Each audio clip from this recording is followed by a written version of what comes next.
안녕하세요. 과통TV 북한과학기술 투파보기 변학문입니다. 이번 영상에서는 북의 국가발명 전람회에 대해서 살펴보겠습니다. 지난 6월 19일부터 한 달 동안 북의 지적소유권 충국이 발명과 국산화, 재자원화를 주제로 제17차 국가발명 전람회를 진행했습니다.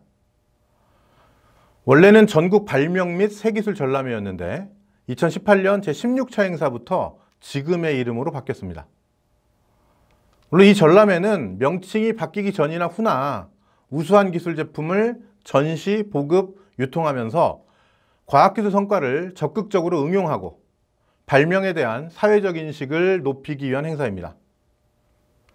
그런데 명칭이 바뀌면서 출품 자격 조건은 달라졌습니다.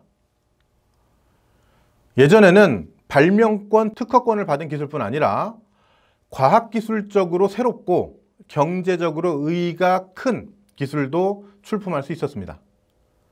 그런데 국가발명 전람회는 과학기술적으로 새롭다, 경제적 의의가 크다 같은 추상적이고 포괄적인 조건은 빼고 발명권이나 특허권을 받은 기술로 출품 자격을 한정했습니다. 이 조치는 김정은 집권 이후 북이 과학기술에 기초한 경제발전을 실현하기 위해서 지적소유권 제도를 강화해온 흐름 속에 있습니다. 예를 들어 북은 2014년 12월 발명법을 개정하면서 발명특허의 등록, 보호 관련 조항을 20개 이상 늘렸습니다. 지적소유권의 법적 기반을 크게 강화한 겁니다. 그리고 2020년에는 토파보기 24에서 말씀드린 대로 과학기술 성과도입법을 제정해서 신기술을 개발하고 생산에 도입한 사람에 대한 물질적 보상을 분명히 했습니다. 또 2021년 4월에는 소프트웨어 저작권을 보호하고 개발을 장려하기 위해서 소프트웨어 보호법을 제정했고, 같은 해 7월에는 토파보기 46에서 다룬 최우수 발명가상을 만들었습니다. 김정은 정권은 연구개발을 활성화하기 위해서 이렇게 지적소유권을 강화하고 그 중요성을 부각하는 조치들을 취해왔습니다. 발명권이나 특허권이 없는 기술은 국가발명회에 출품할 수 없게 한 것도 이와 같은 맥락입니다. 그럼 이제 올해 열린 국가발명 전람회에 대해서 좀 더 알아보겠습니다. 그간 이 행사는 특별한 사정이 없으면 대개 2년에 한 번 열렸습니다. 그런데 코로나19 때문에 2018년 제16차 전람회 이후 5년이 지난 올해가 돼서야 그것도 발명이라는 홈페이지에서 가상전시회 방식으로 열렸습니다. 출품작에 대한 설명 패널이나 모형, 동영상 등을 2차원, 3차원 전시장에 전시했다고 합니다. 이렇게 컴퓨터망을 통해서 접속하는 가상전시라서 실물을 직접 볼 수는 없었지만 시공간의 제약이 대폭 줄었기 때문에 참관자 수가 이전 대회보다 크게 늘었다고 알려졌습니다. 그리고 참관자들은 출품작 1200여 건을 클릭해서 열람하고 평가하고 반영글, 즉 댓글도 쓸 수 있었고, 각 출품작의 클릭수나 평가 현황도 실시간으로 확인할 수 있었다고 합니다.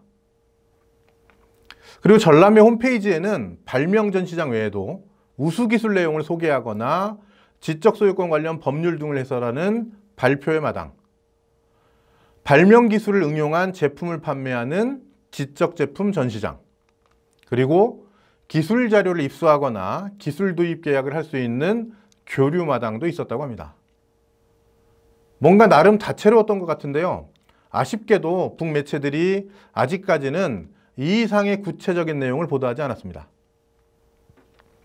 예전에는 대회 기간 중에 인기를 끌었던 발명들, 또 폐회식에서 금메달, 즉 1등상을 받은 기술들을 몇 개씩 소개했습니다. 그래서 그 기사들을 보면 주체철 생산 공정의 핵심인 산소열법 용광로, 국산화한 각종 화학 제품, 텅스텐을 쓰지 않는 고속도강처럼 자립경제와 관련한 발명 기술들이 많이 출품됐습니다. 올해 전람회 주제에도 국산화가 들어갔으니까 역시 자립경제 관련한 발명들이 많이 나왔을 거라고 짐작합니다. 또 예전에는 레이저 절단기, 각종 분석기, 탄산가스 아르곤 용접기처럼 생산 현장에 요긴한 설비도 많이 나왔습니다. 농작물 성장 촉진제나 복합 미생물 영양액, 온실 메탄가스 생산체계, 협동농장 통합 생산체계처럼 농업 생산성을 높일 수 있는 발명도 당연히 많았고, 제대로 도정이 되지 않은 나다를 골라내는 고성능 뇌분리기 같은 것도 출품됐습니다.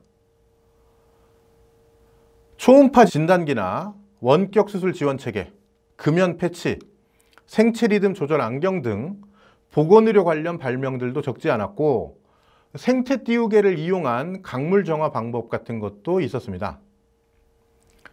그리고 역도, 체조, 양궁 선수들이 손에 바르는 미끄럼 방지가루, 혼자서도 다양한 형태 훈련을 할 수 있는 지능형 탁구공 발사기 등 체육의 과학화 관련 발명도 보였습니다.